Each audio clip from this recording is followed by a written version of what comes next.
Bien le bonjour les amis jardiniers et les amis jardineuses du potager de Gaïa 59. Alors aujourd'hui, qu'est-ce qu'on a prévu? Eh bien, on a prévu de faire du repiquage. Alors dernièrement, ce qu'on a fait, c'est qu'on a repiqué des piments de Cayenne qu'on avait semés en février. Et là, aujourd'hui, alors il faut dire quand même que les piments de Cayenne, ça a été une 100% réussite, puisqu'en fait, il en reste encore deux qui ont mis plus de temps à se développer. On les voit ici, hein, qui ont mis plus de temps à se développer, mais ils sont là. Donc, je vais dire, si je voudrais, je peux les repiquer également. Mais enfin, aujourd'hui, ce qu'on va faire, c'est que on a acheté des graines chez Cocopelli, donc de piment habanero chocolate brown. Donc, c'est une catégorie de piment avec un très fort taux de capséine. Alors, la capséine, c'est le taux de piquant, on va dire, dans le piment. Et en fait, c'est les piments les plus forts, enfin, peut-être pas les plus forts du monde, parce qu'on sait aussi qu'aujourd'hui, il y a les piments scorpions. Mais enfin, en tout cas, ça en fait partie. Donc à faire très gaffe, puisque habituellement, on a pour habitude de faire sécher les piments et ensuite de les réduire en poudre pour pouvoir incorporer donc dans la nourriture, ou alors de faire des huiles pimentées pour les pizzas entre autres. Alors ceci, il faut savoir que pour ce qui est de la culture de ces piments, d'après ce que j'ai pu lire, lors de la cueillette, il faut les cueillir avec des gants en latex, parce que si on met ses doigts à ses yeux, voilà, il faut aller tout de suite aux urgences. Et en ce qui concerne réduire en poudre, ça c'est tellement fort qu'il faut mettre un masque et puis des lunettes, mais des lunettes fermées de façon à ne pas se prendre des trucs dans les yeux. Voilà pour la petite histoire du piment habanero chocolate brown. Ouais, très bel accent, hein, un petit peu ch'timi. Donc en fait, ce qu'on va faire aujourd'hui, c'est repiquer les 4 piments habanero chocolate brown. On a mis du temps. Alors, on avait des graines des jardins familiaux qui prenaient pas, puis en fin de compte, d'un seul coup, elles ont prise. Alors ça, c'est grâce à Michel Aran du groupe Passion Tomate qui m'a fait de très bons conseils concernant les modes d'éclairage artificiel. Parce qu'en plus, dans le nord, il faut savoir quand même que on a un taux de lumens, enfin un lux de lumière qui est très très bas. Donc en fait, je dirais, les pousses ont tendance à filer. Bon, comme vous pouvez le voir là, ça file pas, hein. Enfin, ça avait commencé un petit peu. Et puis en fin de compte, ça a été. Il n'y en avait que deux qui avaient pris. Maintenant, ils sont tous sortis quand même, quasiment. Hein, on en a planté 2 lignes de 6. Et sur 12, il y en a 1, 2, 3, 4, 5, 6, 7, 8, 9, 10. Voilà, il en manque que 2. Donc c'est pas mal du tout. Bon, par contre, les poivrons, là, résultat plutôt mitigé, puisqu'en fait, sur les 2 lignes de 6 qu'on a fait, il n'y en a que 5 de sortie.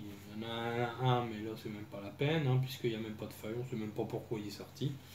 Lui, il est minuscule, et pourtant, je vais dire, ces poivrons, ils ont été plantés en même temps que les piments de Cayenne, les aubergines, les piments habanero, et ils sont minuscules. Bon, enfin, soit. Voilà. Donc ça, c'était pour la petite histoire. Alors, comment je procède pour les repiquages? Eh ben, c'est tout simple. Tout d'abord, je remplis des godets de 9 cm sur 9 et sur 9 de profondeur, puisqu'en fait, là, les plants sont pas trop grands. Dernièrement, pour ce qui est des autres piments, j'ai dû les mettre dans des 12 par 12, parce qu'en fait, ils avaient quand même assez filé, et ça m'a permis de les rattraper. Voilà. Alors, je remplis donc les godets avec donc du substrat et je fais un trou. Alors, il y a un ami, Dominique, il se reconnaîtra dans la vidéo, hein, Dominique jardinier tout près de mon terrain, qui m'a donné cet outil qui est excellent, qui permet de faire des trous avec ça ou alors de faire des trous avec ça. Donc, ça me permet de ce fait-là de faire des trous dans mes godets de façon à pouvoir mettre le plant directement dedans, à resserrer, et ensuite on arrose copieusement, et après on ne touche plus pendant 4 jours. Et oui, parce qu'en fait, lors du repiquage, il faut que les plants ne soient pas sous les ampoules CFL, donc de ce fait-là, je vais les mettre plutôt sous éclairage normal pendant 48 heures, on va dire, hein, d'après ce que je me souviens que Michel m'avait dit de Passion Tomate. Et ensuite, on pourra les repasser sous ampoule CFL. Parce qu'il faut savoir quand même que l'intérêt des ampoules CFL, mais ça je vous en parlerai lors d'une autre vidéo, c'est qu'elles couvrent le spectre total de la photosynthèse concernant les plantes. Donc en fait, elles se développent en indoor, c'est-à-dire en intérieur, comme si elles étaient en extérieur. Et un autre jardinier, donc Loïc le jardineur, avait fait une vidéo là-dessus où il montrait avec un appareil, un luxmètre intégré avec une application dans son portable, qu'à travers une vitre, il n'avait que 1000 lux, alors qu'en dessous d'une ampoule CFL, on a 10 000 lux, et c'est ce qu'il faut justement pour une bonne croissance des plantes, afin d'obtenir des plants qui soient costauds, robustes, de vrais Hulk. Bon, alors, je prends également un couteau. Un couteau, et puis je fais des étiquettes avec un Dymo pour mettre sur mes godets, pour mieux reconnaître ce que c'est, parce que comme les plants de piment et tout ça vont être piqués que début juin, puisque dans le nord de la France, donc au nord de la Loire, on dit pas avant juin, ou alors il faut les mettre sous un tunnel plastique, parce que on peut encore avoir des fraîcheurs, puis c'est quand même des légumes qui sont quand même assez frileux. Voilà. Alors, c'est tout simple. Alors, ici, j'ai déjà fait mes 4 godets avec l'étiquette où il est marqué aubergine. Étiquette rose. Pourtant, ce pas des aubergines roses. Et donc, je m'amuse simplement en faisant toujours gaffe. Parce que bon... Déjà, il faut savoir qu'une plante, quand elle est repiquée, elle subit un stress. Ça, c'est clair. Donc pendant... Oh, madame va pas être contente. Je viens de salir la table. Donc pendant... J'aurais dû mettre un set de table, j'ai oublié. Comme elles vont se retrouver à racines nues, automatiquement, pendant à peu près 3 semaines, le plant va plus trop se développer. Et encore que, je vais dire... voilà, vous voyez, hein, déjà un petit racinaire sympathique. Il faut toujours faire gaffe quand même avec les plants. Et donc, ensuite, c'est tout simple. Hop, on fait bien attention de bien mettre les racines. J'aurais dû encore enlever un peu de terre pour avoir plus de facilité sans abîmer les racines. Autant que faire se peut. Bon, on sera jamais avec le fait de... On aurait pu peut-être même tremper ça dans l'eau, comme ça au moins on aurait eu des racines. Voilà. Il y en a qui vont plus vite que moi, hein, mais et je préfère moi prendre mon temps de façon à... Alors on l'enfonce, si on y arrive. Hop, je vais mettre ça là. Je vais peut-être écarter un petit peu plus le fond du trou.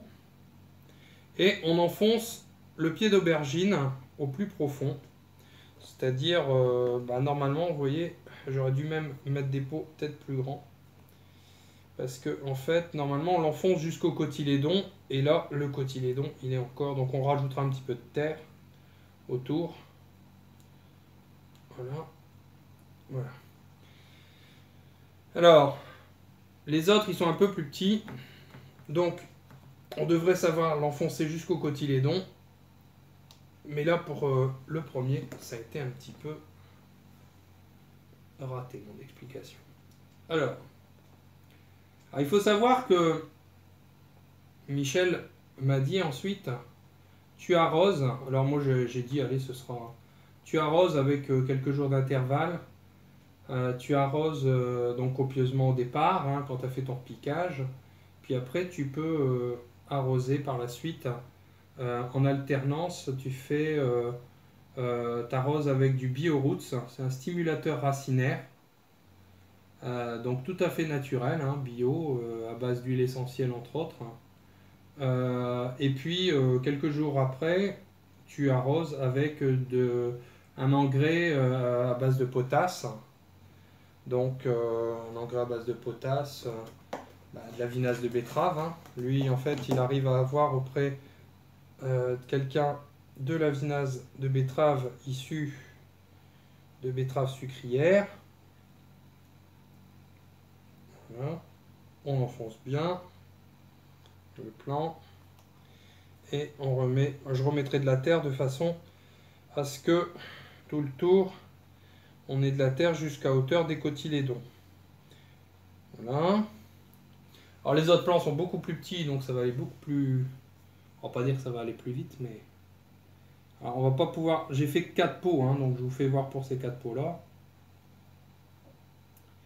Et sachant qu'après, c'est juste pour le principe en fin de compte. Toujours faire gaffe. Hein. Vous voyez, on est en présence d'un racinaire qui est bien blanchâtre, qui est très très très beau. Alors je sais pas ce que vous en pensez. Vous pouvez laisser des commentaires, hein, ça me fera toujours plaisir de, si vous avez des questions. Ou, puis si j'arrive pas à répondre parce que j'ai pas la réponse, je poserai la question auprès d'autres jardiniers qui ont plus d'expérience que moi. Enfin, au potager de Gaïa, je ne sais pas si vous avez vu les autres vidéos, hein, les rétrospectives des années précédentes. On n'a pas trop à se plaindre des résultats qu'on obtient. En termes de production de légumes, je vais dire, en tout cas, on nourrit bien la famille. On a fait des potirons Big Max cette année. On a fait également, enfin 2017, hein, je parle, puisque c'est pas maintenant qu'on va planter les Big Max. Pour cette année, si on en fait. Je suis encore un petit peu dans le questionnement, parce qu'en fait, cette année, on a planté du Big Max, on en a encore plein. On a planté du Géant Atlantique, j'ai dû en débiter un, et le deuxième, de 27 kg, il est encore là. Donc j'ai plein de Big Max, j'ai encore plein de musquets de Provence, donc il y a de quoi manger. Hein. Il y a de quoi manger. Voilà. Donc, bon, il en reste quelques-uns, mais ils sont encore petits. Donc on peut éventuellement encore les laisser en barquette pour l'instant. Voilà. Voilà. Bon.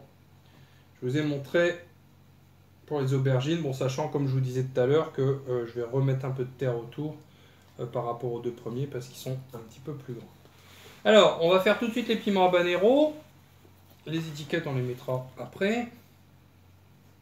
Alors, donc les piments habanero qui sont ici, ils sont plus petits, donc on n'aura pas de difficulté à les enfoncer jusqu'au cotylédon. Voilà. On les débarrasse de leur terre. Terreau spécial semis, hein, désormais, avant j'utilisais un terreau classique, mais le problème avec le terreau classique, c'est que c'était un terreau où il y avait quand même pas mal de tourbes dedans. Tourbe blonde, tourbe brune. Ça sèche vachement. Et puis, malgré tout, après, quand le plant il commence à germer, faut pas se leurrer. Hein, je vais dire, vous êtes tout le temps en train d'arroser, c'est la guigne. C'est la guigne. Puis c'est pas... Attention, hein,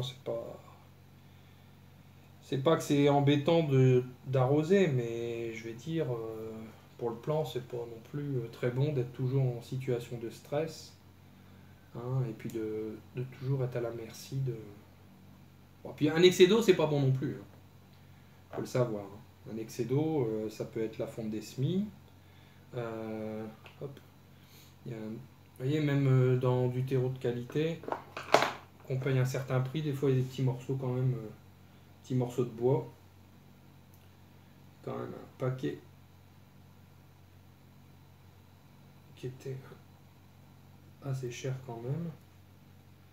Enfin, attention, tout est relatif. Hop. Là aussi, vous voyez un racinaire bien blanc. Sympathique.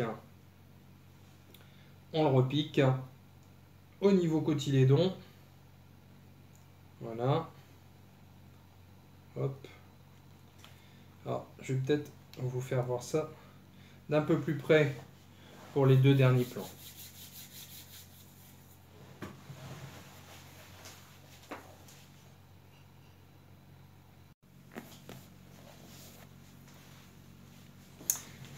Alors, donc pour les deux derniers plans, je vous fais voir ça de plus près. Alors, on va réagrandir un petit peu les trous. Voilà.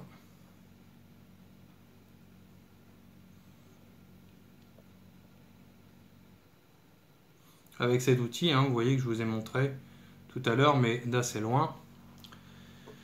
Et ensuite, on repique. Donc là, vous voyez que les pots. Vous voyez pas ce que je fais.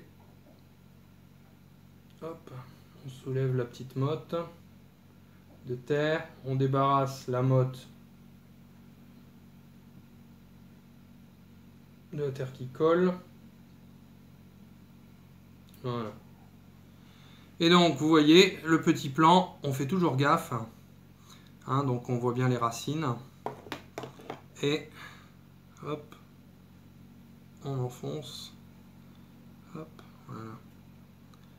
On enfonce, hop, jusque la base des feuilles. Et voilà. On le fait une dernière fois.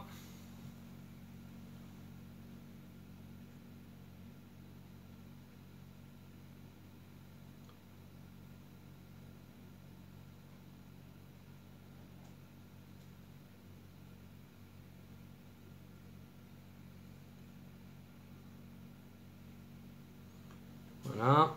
Donc toujours pareil. Hein, un beau petit racinaire. Hop, on en fiche le racinaire. Ça range. Voilà. On enfonce jusqu'à la base. On fait attention à la tige, parce que si on casse la tige, le plan il est foutu. Alors comme vous pouvez le voir, des taux de germination qui sont quand même sympas avec Cocopelli, puisqu'on a 4 graines qui ont germé sur 6. Et pour ce qui est des piments de Cayenne que j'avais fait l'année dernière et que j'avais récupéré les graines, eh bien on est à 100% de réussite, puisque sur 18 graines, 18 ont pris. Alors il y en a certains qui sont plus petits, mais ça a marché.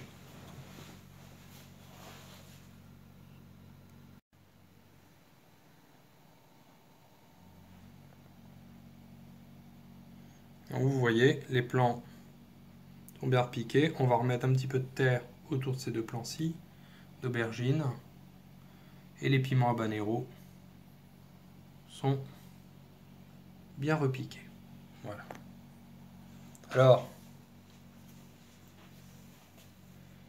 il nous restera encore, j'enlève le couteau, il nous restera encore donc 2 piments de Cayenne à planter, des poivrons et encore des aubergines de Barbantane à repiquer. Il en reste quelques-uns. Voilà.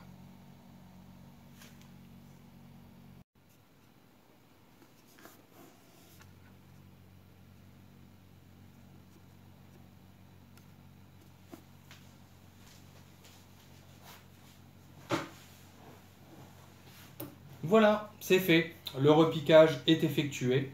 Alors nous avons de ce fait-là, pour ce qui est d'une partie du repiquage, les aubergines de Barbantane, les piments donc habanero. Donc ça c'est fait. Il restera encore quelques aubergines de Barbantane à repiquer. Et aussi des piments de Cayenne. Car il faut quand même se dire que les piments de Cayenne, il y en a encore 2 à repiquer. Et ce sont des graines que j'ai récupérées dans mes piments de l'année dernière. Et nous avons eu 100% de germination, ce qui est quand même assez formidable. Nous avons des plants un peu plus petits, mais tôt ou tard, ils vont rattraper les autres. Hein. Ça, je m'en fais pas trop. Alors, je remercie tout particulièrement Michel Aran du groupe Passion Tomate. Il est de la région du coin de Laon. Qui m'a donné de très bons conseils parce que depuis que je mets des ampoules CFL qui couvrent le 100% du spectre de photosynthèse des plants, je remarque quand même une sacrée différence. Alors c'est entre autres au niveau des plants de piment qui se développent. J'ai l'impression qu'en fait on a des plants qui ont des hauteurs de feuilles entre les différentes feuilles en hauteur qui est moins espacée. Alors on verra après avec le temps. Euh, Enfin, ça, c'est ma constatation. Après, au niveau de l'épaisseur et du côté robuste des feuilles, je vois également une différence. Donc, ça doit y être pour beaucoup.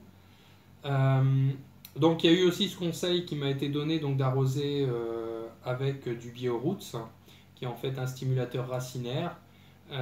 Donc, par exemple, moi, j'ai choisi le jeudi. Et 3 jours après, enfin moi je fais ça le dimanche, j'arrose avec un engrais à base de potasse, donc c'est de la vinasse de betterave. Hein.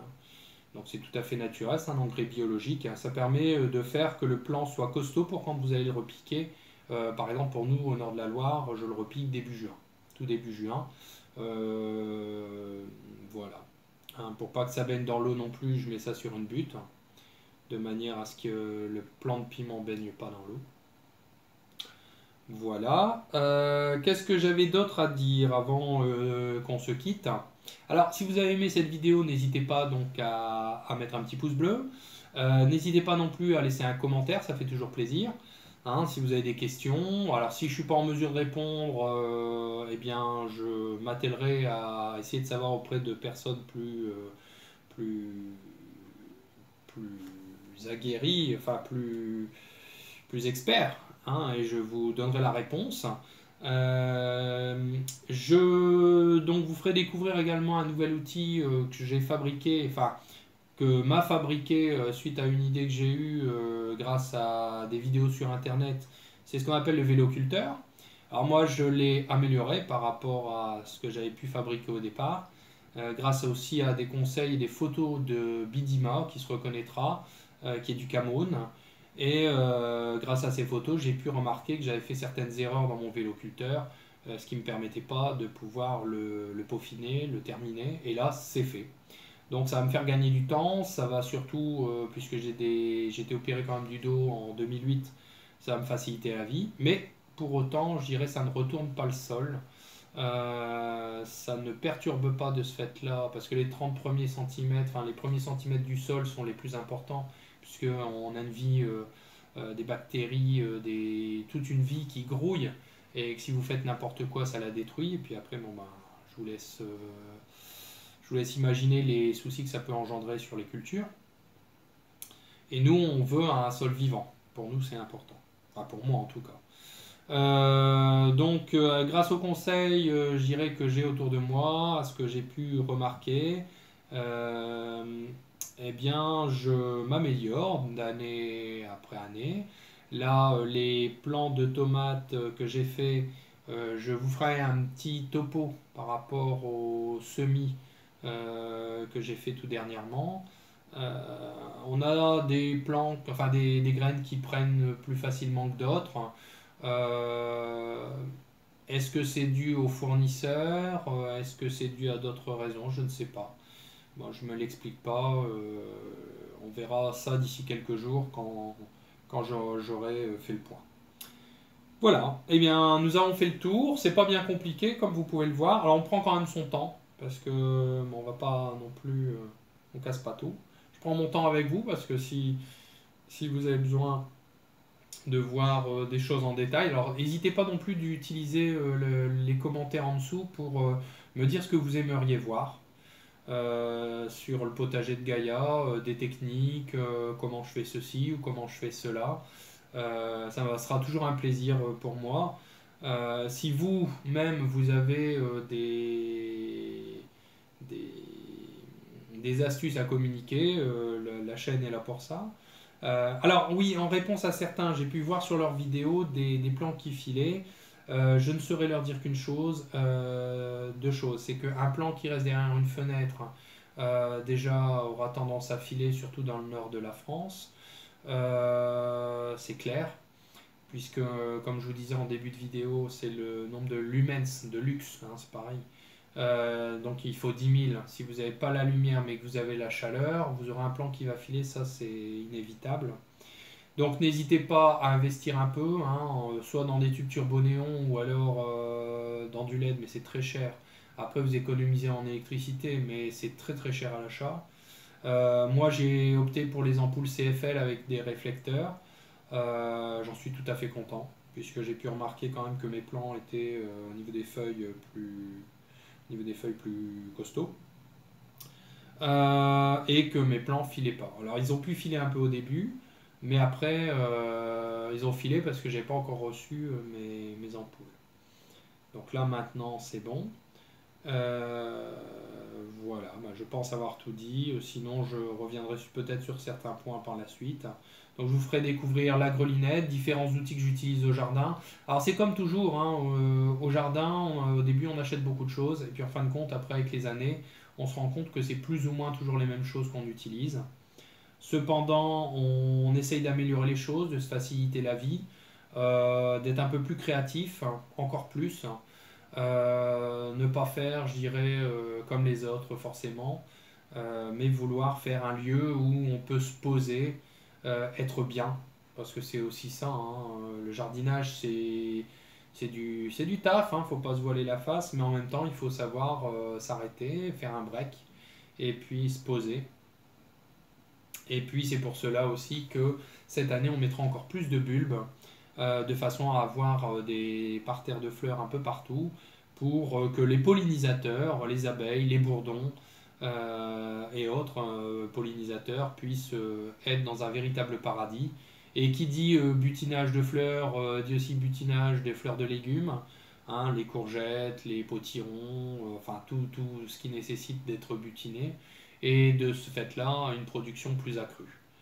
Voilà. Alors, le seul conseil que je peux vous donner, c'est observer, observer, observer. Soyez attentifs, soyez à l'écoute de la nature, sachez apprécier un moment dans le silence. Euh, Allez vous balader, comme nous le conseille aussi la chaîne Le Potager du Bienheureux, à qui je fais coucou, hein, le ch'ti comme talou. Euh, qui nous dit d'aller faire des balades en forêt. Oui, en effet, moi je fais de temps à autre de la randonnée. Et c'est vrai que quand on va en forêt, bon en ce moment c'est peut-être un petit peu compliqué parce que des fois quand on n'a pas les zones, on a des chasseurs qui pourraient nous tirer dessus. Mais sinon donc le fait d'aller au contact de la nature, des arbres, de la terre donc, et de la forêt, ça nous permet d'être humble et puis de pouvoir, dans l'observation, pouvoir reproduire tous ces mécanismes qui existent dans la nature sans qu'il n'y ait rien besoin de faire. Parce que c'est ça le problème, c'est que l'être humain, je dirais laboure, l'être humain bousille tout, l'être humain met des pesticides, des fongicides qui détruisent le sol. Or, le but aujourd'hui, c'est d'avoir une alimentation saine. Alors c'est vrai, hein, on a des supermarchés qui font des légumes qui sont pas chers, mais véritablement, est-ce qu'ils ont du goût? Alors si vous avez jamais goûté un légume d'un potager, bah moi ça a quand même été, c'est une constatation, parce que je suis pas là non plus que pour les SMIC, que les repiquages et tout ça à vous expliquer, mais véritablement, ce qui a été un choc pour moi, c'est la première année quand j'ai mangé une tomate. Quand j'ai goûté une salade, le croquant de la salade, le goût de la tomate, ça m'a subjugué. Et puis j'ai commencé à m'informer, à essayer de savoir un petit peu ce qui se passait. Mais ça, ce sera l'objet d'une prochaine vidéo, on en discutera ensemble. Hein, je vous dirai ce que j'en pense. Et bah, ça m'a fait me dire que j'étais sur le bon chemin. Parce que être face à une alimentation insipide, sans vitamines, et qui somme toute, je dirais, pour une merde pareille, est très cher. Bah oui. Donc je vous invite, hein, si vous n'avez pas de potager, à aller dans un magasin bio. Hein. Alors, certains diront c'est cher, mais ça rassasie plus vite, hein, si vous n'avez pas cette possibilité d'avoir un potager. Et puis de goûter. Et puis vous verrez. Et après, quand vous mangerez quelque chose d'insipide, bah, vous vous direz est-ce que ça vaut le coup vraiment que je mange un truc en plastique, un truc qui n'a pas de goût, hein. Voilà, on a l'impression d'être agueusique, et puis en fin de compte, non, c'est parce que ça n'a vraiment pas de goût. Voilà, voilà. Mais je vous dirai pourquoi prochainement. Je vous dis à très bientôt. Et puis j'espère que cette vidéo vous a plu. N'hésitez pas, la petite cloche pour les notifications. Et puis aussi un petit pouce bleu. À bientôt. Salut.